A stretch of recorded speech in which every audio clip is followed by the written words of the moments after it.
बिस्मिल्लाहिर्रहमानिर्रहीम। Mahboob Akhtar, lecturer biology, government degree college कैरोल का। आज हम FSc bio chapter number 15 homeostasis के बारे में पढ़ेंगे। इसमें हमारे मेन पॉइंट्स जो हैं वो हमारे पास हैं। Number 1, concept in homeostasis. Number 2, mechanism of homeostasis. And number 3, components in homeostasis. Number 4 जो हम डिस्कस करेंगे वो है living control systems. And number 5, feedback mechanism. सबसे पहले हम ये देखते हैं कि जो लिविंग ऑर्गेनाइजम्स होते हैं वो दो तरह के इन्वायरमेंट रखते हैं, जिसमें सबसे पहले है हमारे पास उनके अंदर का इन्वायरमेंट, जिसे हम इंटरनल इन्वायरमेंट का नाम देते होते हैं। यानी जानदारों के जिस्म के अंदर जो वो इन्वायरमेंट रखते हैं वो हमारे पास इंटरनल इन्वायरमेंट कहलाता है। इस इंटरनल इन्वायरमेंट के जो मेन कंपोनेंट्स हैं वो हमारे पास क्या हो सकते हैं? वो है number 1 water, number 2 solute, number 3 waste and number 4 temperature. जो लिविंग ऑर्गेनाइजम्स होते हैं वो एक्सटर्नल इन्वायरमेंट के साथ भी वाबस्ता होते हैं। जो उनके जिस्म से बाहर का इन्वायरमेंट होता है वो उनका एक्सटर्नल इन्वायरमेंट कहलाता है। एक्सटर्नल इन्वायरमेंट में जो फ्लक्चुएशंस होती हैं, जो तब्दीलियां होती हैं, वो इंटरनल इन्वायरमेंट पर असरअंदाज होती हैं। वो किसी हद तक नुकसान भी लिविंग ऑर्गेनाइजम्स के बॉडी को पहुंचा सकते हैं, जो कि हमारे पास ये फ्लक्चुएशंस जो हैं वाइडर रेंज में होती हैं। ये फ्लक्चुएशंस क्या हो सकती हैं एक्सटर्नल इन्वायरमेंट में? जैसा कि दर्जा हरारत का बढ़ जाना या कम हो जाना, पानी की मिकदार का बढ़ जाना या शदीद तौर पर कम हो जाना। अब हम चलते हैं, हमारे पास होम्योस्टेसिस है क्या। होम्योस्टेसिस की सबसे पहले हम डेफिनेशन करेंगे। इस डेफिनेशन को हम पढ़ते हैं the protection of internal environment. क्या मतलब है इसका? इसका मतलब ये है कि अंदरूनी माहौल को बचाना, उसका तहफ़्फ़ुज़ करना, फ्रॉम द हार्म्स, जो नुकसानात हैं, जो हमारे पास प्रॉब्लम्स हैं जो हो सकते हैं, उससे बचाना। Of fluctuation in external environment is called homeostasis. यानी बैरूनी माहौल में होने वाली तब्दीलियों के नुकसानात को अंदरूनी माहौल को बचाना, वो हमारे पास क्या कहलाता है? होम्योस्टेसिस कहलाता है।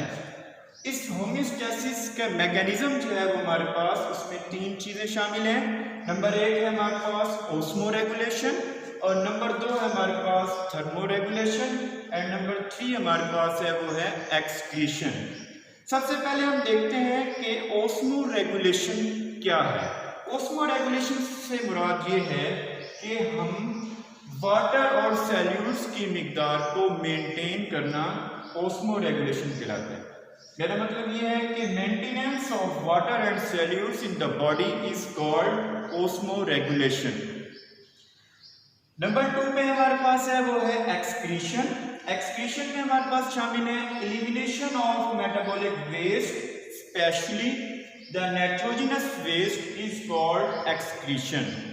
यानी इससे मुराद ये है कि खास तौर पर नाइट्रोजनी मादों को जिस्म से बाहर खारिज करना, जो कि नुकसानदेह हो सकते हैं, उनको एलिमिनेट करना, वो हमारे पास अमल या प्रोसेस जो है वो एक्सक्रीशन कहलाता होता है।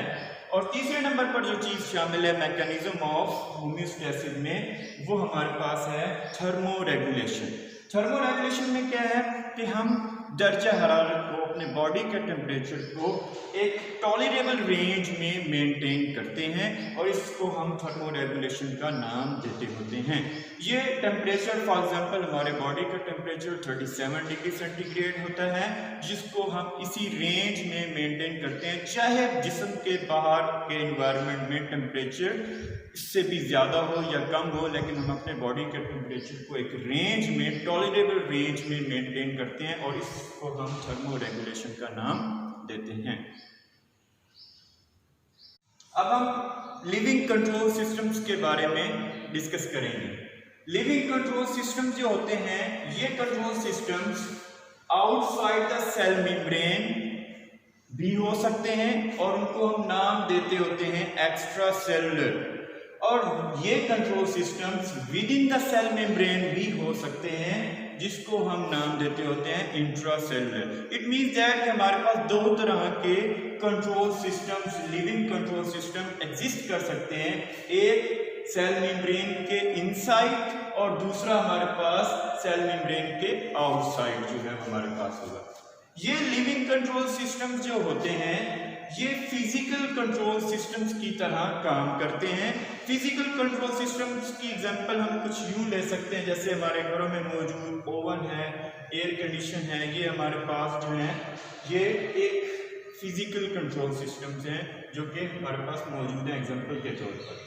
अब फिजिकल कंट्रोल सिस्टम्स में उसके बेसिक कंपोनेंट्स क्या हो सकते हैं? उसके बेसिक कंपोनेंट्स तीन हैं हमारे पास। एक है हमारे पास सेंसर, दूसरा हमारे पास कंट्रोल सेंटर और तीसरा हमारे पास जो है वो है हमारे पास ऑन और ऑफ स्विच जो है वो हमारे पास मौजूद हो सकता है। सेंसर में हम ऐसी बात करेंगे कि सेंसर क्या करता है, सेंस करता है किस चीज को। फॉर एग्जांपल अगर हम ओवन के एग्जांपल लें या एयर कंडीशन के एग्जांपल लें, तो वहां पर थर्मोमीटर मौजूद होता है जो कि टेम्परेचर को सेंस करता है, तो उसमें होने वाले टेम्परेचर की कमी बेशी को वो सेंस करता है एक खास सेट पॉइंट पर, जो हमने वो एक सेट पॉइंट फिक्स किया होता है, उसके ऊपर सेंसर जो है वो अपना काम करता है।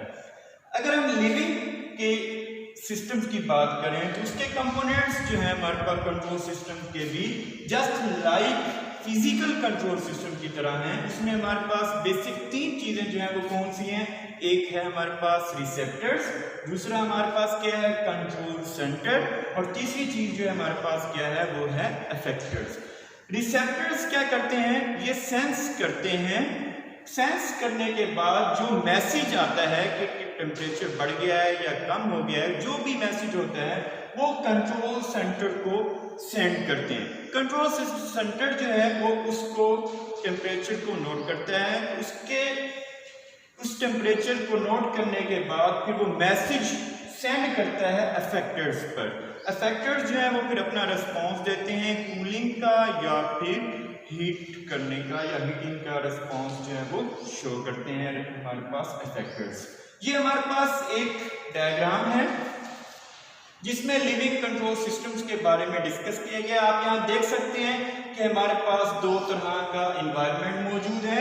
एक हमारे पास सेल के बाहर का एनवायरनमेंट है जिसको हम नाम देते होते हैं एक्स्ट्रा सेलुलर एनवायरनमेंट का, और दूसरा जो सेल के अंदर का एनवायरनमेंट है वो हमारे पास कहलाता होता है इंट्रासेलुलर एनवायरनमेंट। अब इनमें क्या है हमारे पास, आप देख सकते हैं कि जो हमारे पास ऑर्गेनाइजम्स हैं उसके पास जो कंट्रोल सिस्टम मौजूद हैं, ये control systems within the cell membrane होंगे, तो हमारे पास कहलाएंगे इंट्रासेलुलर। जबकि अगर हमारे पास ये आउटसाइड द सेल मेम्ब्रेन होंगे तो हमारे पास ये कहलाएंगे एक्स्ट्रा सेलुलर। तो दो तरह के ये हमारे पास कंट्रोल सिस्टम नजर आ रहे हैं, एक हमारे पास आउटसाइड है और दूसरा हमारे पास इनसाइड द सेल मेम्ब्रेन जो है वो हमारे पास मौजूद है।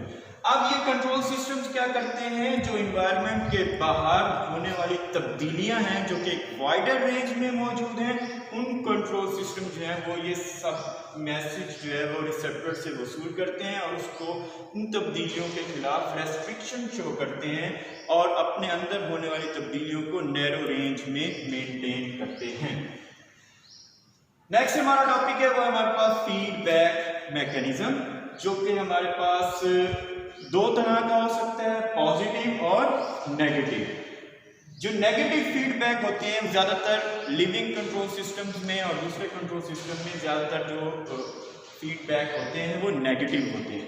नेगेटिव में क्या होता है कि अफेक्टेड का रिस्पॉन्स जो है वो अपोजिट होता है to the change in external environment. मतलब इसका ये है कि बाहर जो तब्दीलियां हो रही हैं उनका जो हमारे पास फीडबैक मैकेनिज्म है वो अपोजिट अगर होगा, वो हमारे पास उसके अपोजिट होगा, एक्सटर्नल एनवायरनमेंट में जो चेंज हो रही है उसके अपोजिट होगा, तो वो हमारे पास नेगेटिव फीडबैक मैकेनिज्म कहलाएगा।